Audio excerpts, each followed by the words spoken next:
Hey, I'd like to welcome you to another episode of Mission Matters. My name is Adam Torres, and if you'd like to apply to be a guest in the show, just head on over to missionmatters.com and click on Be Our Guest to apply. All right, so today's a special episode. We have Pete Schnepp on the line, and he's founder of PRS Properties and Envision Painting and Roofing, and he's also co-founder of Bug Science Pest Control. Pete, welcome to the show. Thanks, Adam. Really appreciate getting to see you today. All right, Pete. So for those that have been watching this show for a long time, you know I'm a fan of Phoenix and fan of real estate in Phoenix. And you know some of my backstory. I lived out there for years before coming out to California. And so I'm excited to talk about really multifamily investing in that market, what it's done for you, trends, see what's going on. It's been a long time since I checked it out. But before we get into all of that, we'll start this episode the way that we start them all, with what we call our Mission Matters Minute.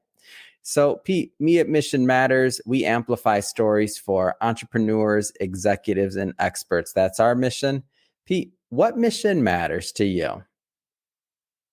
Really, the mission that drives me, honestly, is making positive and meaningful impacts on the people around me, as many people as I can, and the biggest impacts as possible. Yeah. It's great. Great bringing on mission-based entrepreneurs onto the show. And really my goal here is to, find out what you do, how you do it, and what we can all learn from that so that we can all grow together. So, and of course, we're going to talk just a little bit. We're not going to go too far today, but we'll be talking about the upcoming book that we're going to be launching together. So I'm excited to get into that as well. But maybe just to get us kicked off here, like, how did you get started as an entrepreneur? Where'd all that begin for you? Well, it started, I guess, when I was a kid. My mom was an entrepreneur. She had several business ventures, none of them too successful, but I definitely saw the life of an entrepreneur growing up and everything. And you still signed up for it, Pete? Well, I realized everything that I didn't want about it, right? All the stress and wearing all these different hats and being the last person to get paid. And, so I saw those growing up. And I guess when I was in college, I did an entrepreneurial internship that kind of sparked the interest again. And I did that for 3 years. And I realized that I did not want to be an entrepreneur at all. I needed safety. I needed a paycheck every week or every 2 weeks, something I could count on. So after college, I went into home building or construction management, and I worked for home builders. I got a paycheck and bonus opportunity. So I did that for a while, did really well at it, and went through the housing boom and bust of Phoenix and of, the country really, but we had it really bad here. And then I decided, what I realized was that I was never going to reach my goals as an employee, at least what I was doing, right? And so I came to the realization that I had to go into business for myself. Mm-hmm. And was that boom, I'm just curious, timeline-wise, was this around 2008, that boom and to bust? Yeah, 2008. And you lived that out in Phoenix, is that right? Exactly. Yeah, I was managing all the homes being built for the investors that were buying them up left and right. Yeah. And I was building them for them. So I saw a ton of people get really, really rich. Mm-hmm. And then I saw all those people lose everything that they had. And I saw the subcontractors that we were using to build the houses go bankrupt. Yeah. I saw it. It was crazy firsthand.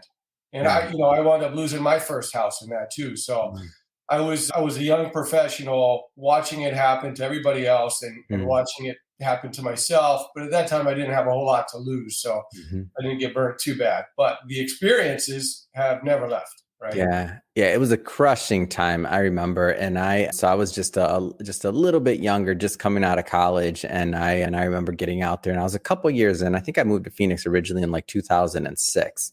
So I was probably like 2 years into my career. I wanted to buy in the market. I remember 2006 to 2008, it was like every week you'd see property values just skyrocketing. And like on paper, I mean, California investors and out-of-state investors just driving the market out to these ridiculous valuations. It's like it doesn't matter if you doubled somebody's rent in some cases, you still couldn't like have positive cash flow on a particular property, depending again on the class, the property, all that stuff. stuff.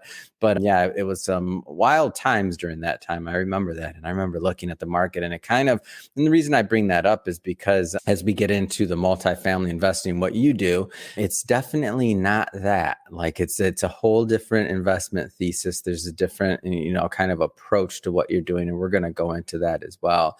But I think what I want to go with first is like, when did you decide to maybe start?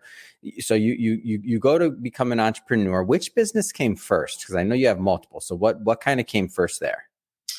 So when I was an employee in construction, I got my real estate license because I saw so many realtors doing well. I knew that if I could get that, even if I did a couple of deals or just use it on my own for my life, I'd come out on the positive side. But I started dabbling in a couple of deals. My first real estate deal ever was actually I got a deal under contract. I think it was on the MLS. I had a realtor, and I had no money to buy this property. And then I went on Craigslist and I marketed it. I put it up for sale, saying that I was selling my contract, and I assigned my contract to somebody else for $5,000. Wow! And I was like, I don't know, 24, and that was my first real estate deal ever. It was crazy. Wow. It was too good to be true. I mean, it definitely took some work to do that. But anyway, I wasn't really in the real estate business then, but I had my license. But then in 2007, I guess I started my painting company, at least on paper. And I started kind of running it on the side while I was still employed. And then it started taking off. And eventually I wound up working my way out of the employment and full-time into the painting business. To me at the time, the painting was what I knew best. And it had it was probably for me the safest bet because I still needed income to pay the bills, and it was quick turnaround. And so that's what I started and ran strong. That was really the main business for so many years. But along the way, for 10, 12, 15 years, however long it's been, I've been taking, as much profits as I can at the end of the year or middle of the year, whatever I've got built up, and buying rental properties. And it started with my first, home that I lived in, and I moved out. I got another home, but I didn't sell that first one. I kept that as a rental, and I still have that one today. So I guess I was really in the painting business first. I did sell a few houses here and there, but it was really just like a side gig. And then I was buying properties for the long haul. Yeah. And then, so I love the kind of methodology, like how you methodically built, one business, and then you started investing the capital. And because the reason why I'm a fan of your story, number one, and I like to kind of draw it out a bit, is because sometimes people, get this idea that to be an entrepreneur or to do certain things, you have to be this, Mark Zuckerberg or do this or do that, or like trying to, come up with this new invention or idea. But like, there is money to be made in the traditional businesses. So whether it's painting, or we'll talk a little bit about your other business as well, and bug control and like all these other things, like there is money to be made and there's value to be, given into these different marketplaces. So take me a little bit further down the story. So now you got some houses going, or some rentals, painting business is still going strong. What happens next? I just kept going and picking up steam, really. And I had the methodically building, right? You're a builder. Methodically building. Yeah. And we lived clear, deliberately, and purposefully. So to me, love it. Real estate was the end game. And building the painting business was great, but it was a high paying job. So, it could have been a sales job or whatever, but I had to wear all the hats, and there's the ups and the downs of being self-employed. But I knew that I would never get, true wealth comes from real estate or other methods. And a painting business, a local service company, maybe people can build them real big, but the odds of doing that and the effort to do that, to me, was way too great. I don't want to work that hard. Yeah. And so I realized that the path to earning money while I sleep and generational wealth and eventually not having to work for money was going to come from rental properties, because I already like real estate. I know construction. I have my license. Like, this is what I love. So I knew that was the end game. And once I determined that, I mean, don't get me wrong, I love the painting company as well. I Of course. love all the customers that I interacted with. Absolutely. We make a lot of positive impacts through that company, either directly to our customers or through the community. So I loved it, but I used that basically as a means to an end. My amazing wife and my family, we live modestly. And the problem with most people is as they start earning more money, they buy a bigger house, they get bigger expenses, they get bigger cars. And we've sacrificed for 10 years or so that we could plow as much extra cash into real estate as possible. That was my number one priority. And in hindsight, I'm glad I did.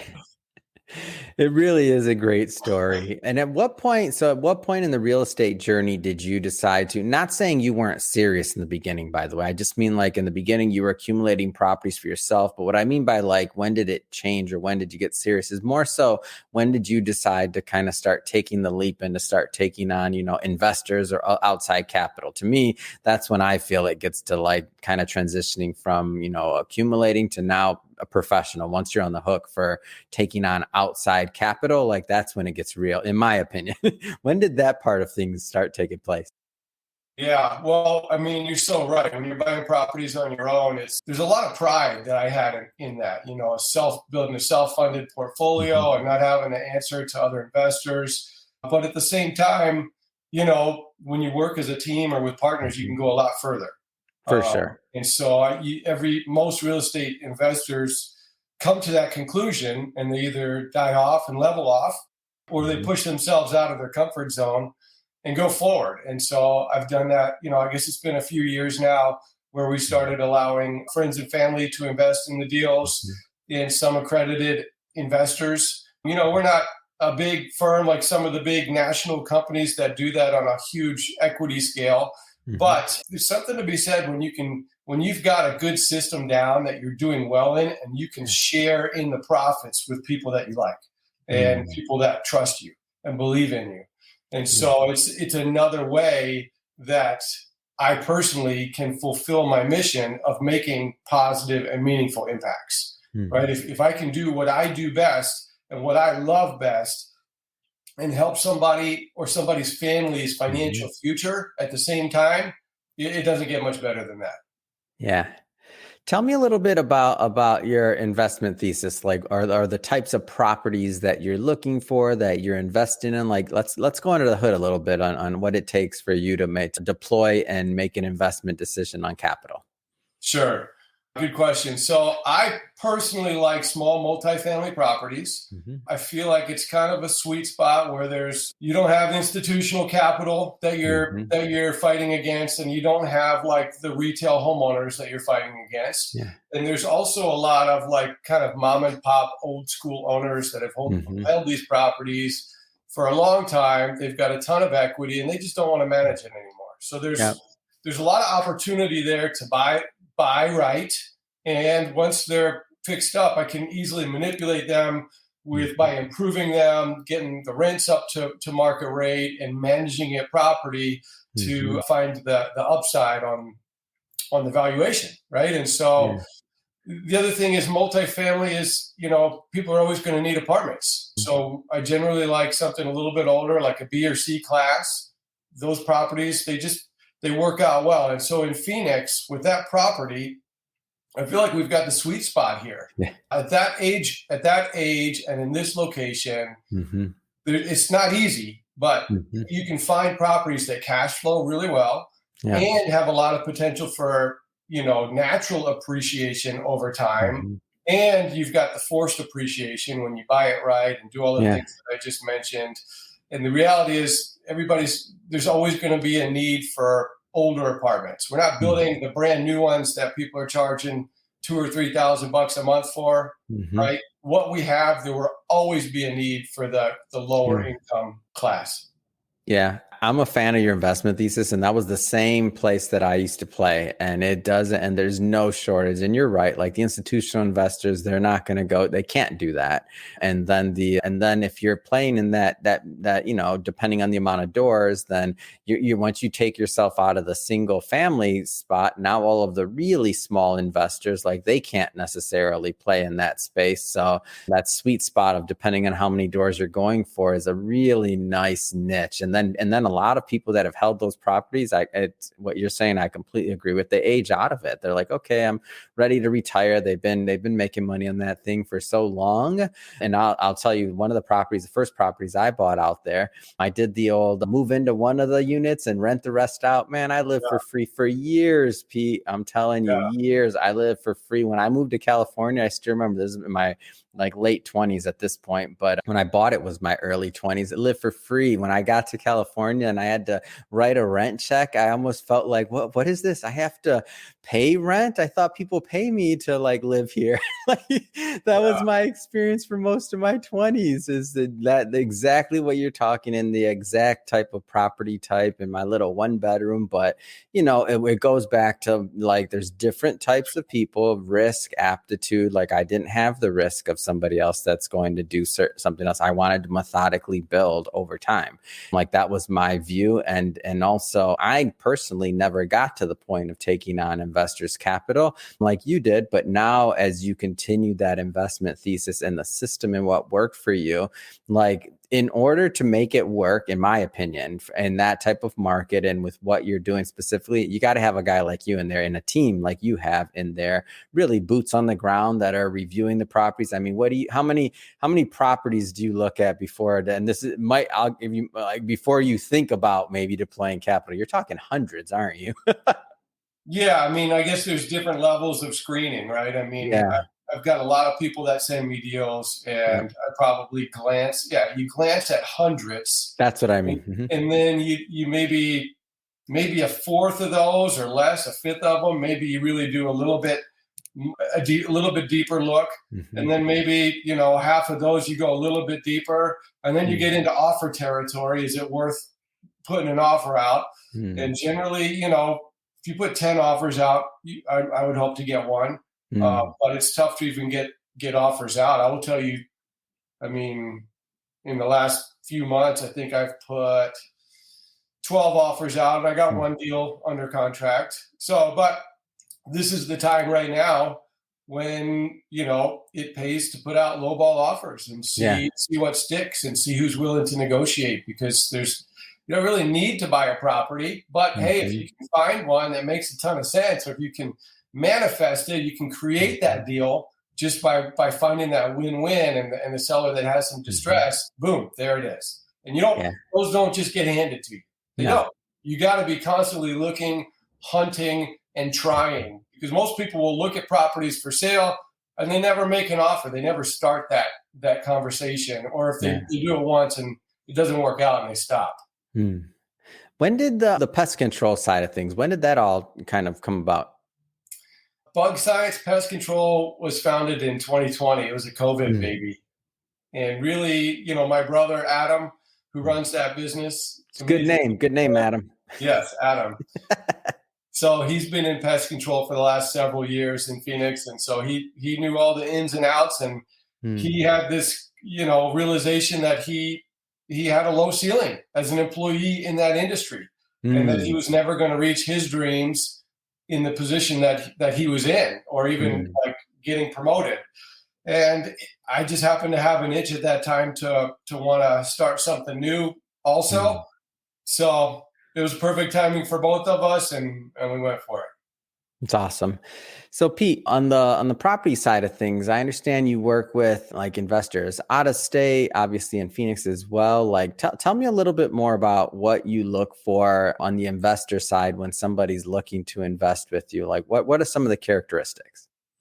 So we usually have $100,000 minimum investment, and that's really just because we want to be able to do deals with simplicity and not have hundreds of people to report to.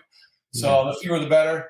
But generally, it's friends and family, or people that know me, or are familiar with me. And then if somebody else is interested, we get to know each other. And so that they feel like we are friends at a certain point and they trust me. But yeah, the investing program, really, it's a no sweat program for the investors. They don't have to do anything. I operate the business. I use my resources here in town. Basically, I'm buying the property and I'm bringing in investors to help fund it, and they get to share in the profits. And it's a pretty nice deal. Yeah, it's awesome. Any particular areas? You mentioned kind of size of property, multifamily, of course. Any different areas you target versus others, or is it just the deal, like you spread out across the valley? I really like Mesa. That's where I've got several properties. It's one pocket that cash flows and has appreciation. What else? I've got a couple properties in Gilbert, which is really good. It's tough to cash flow in Gilbert. Yeah. Now it is. And then I've got some more in Phoenix. I'm in like kind of north central Phoenix and south central Phoenix. Those are where I'm at right now. But there's areas that I'm looking at as well, in Phoenix Metro that might work. You've got older areas, which like downtown Phoenix, where they're built in the 40s, 30s, 40s, and 50s. I don't like those. They have too many repairs. They kill your cash flow, right? The newer stuff, nicer stuff in Scottsdale, you don't get any cash flow. You're lucky to break even, and you're banking on future appreciation. Glendale is an area I don't have any right now, but it could potentially work in Glendale. So depending on the age of the property, the location, those are kind of what I look at. And then what value can I add as well? So I was talking to another broker today. They asked what I'm looking for. I'm not going to buy anything that somebody else already fixed up. Okay. If you have someone that bought it a year ago and is trying to sell it for retail now, that's not me. But I'm also not looking for something that needs a complete gut. So like an ideal scenario, just visually thinking about it, right? Okay, let's say you got a mom and pop owner and they've owned it for 20 years and they never go to the property. They never go visit it because they don't want the tenants to come out and ask them to replace the windows, or their door doesn't close right and the washing machine is broken. They don't want to go out there and get a laundry list of stuff to fix. So they never go look at it, right? And the tenants, when they see somebody new walking on site, they don't go outside because they know they're paying under market rent. Yeah. That might be the owner or the manager. I don't want them to see me because, the place next door charges $200 more a month. Yeah. Got a rent increase notice yet. So like they're hiding from the rent increase. So that's almost like an ideal scenario because you've got deferred maintenance, you've got under market rent. I can come in there and add so much value to a property like that. It's just, that's the perfect scenario. Yeah, it's great. And there's so many of those out there in that market, like what you just described. And it's funny to hear you say it because that's exactly how it happens too. Yeah. It shows your level of experience though, also with these properties. Like that's exactly what happens. So I want to spend a moment or two. We're not going to go too far into this piece of it today because we'll be bringing you back on the show for part 2 of this interview series. But we have a book coming up that we're going to be launching together. I'm keeping it high level. What are some of the things you hope to propose in the upcoming book?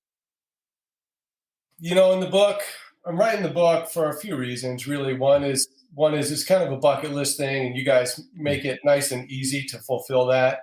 2, I want to teach, some of my lessons that I've learned to my kids, and specifically around the importance of buying and owning real estate, right? Because I firmly believe.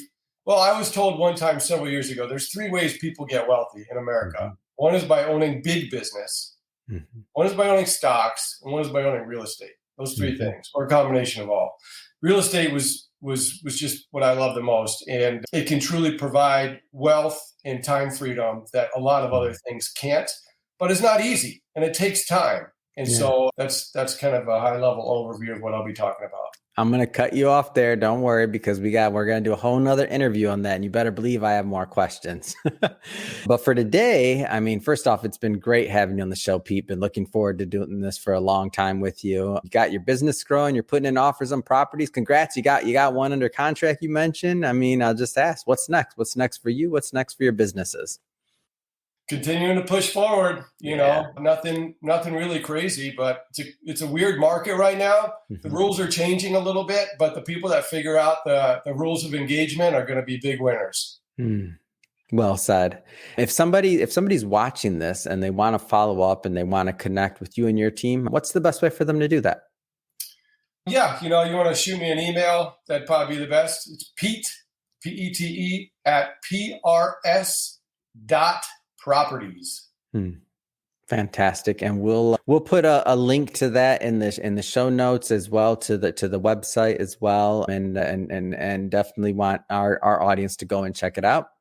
And speaking of the audience, by the way, if this is your first time with Mission Matters or engaging in an episode, we're all about bringing on business owners, entrepreneurs, and executives and having them share their mission, the reason behind their mission, really why they do what they do, like what gets them excited and motivated to go out into the market and to make a difference. If that's the type of content that sounds interesting or fun or exciting to you, we welcome you. Hit that subscribe button. We have many more mission-based individuals coming up on the line, and we don't want you to miss a thing. Pete, again, been a pleasure having you on the show. Can't wait to the next time we get to do this. Thanks again for coming on. Thanks, Adam. Take care. We'll see you soon.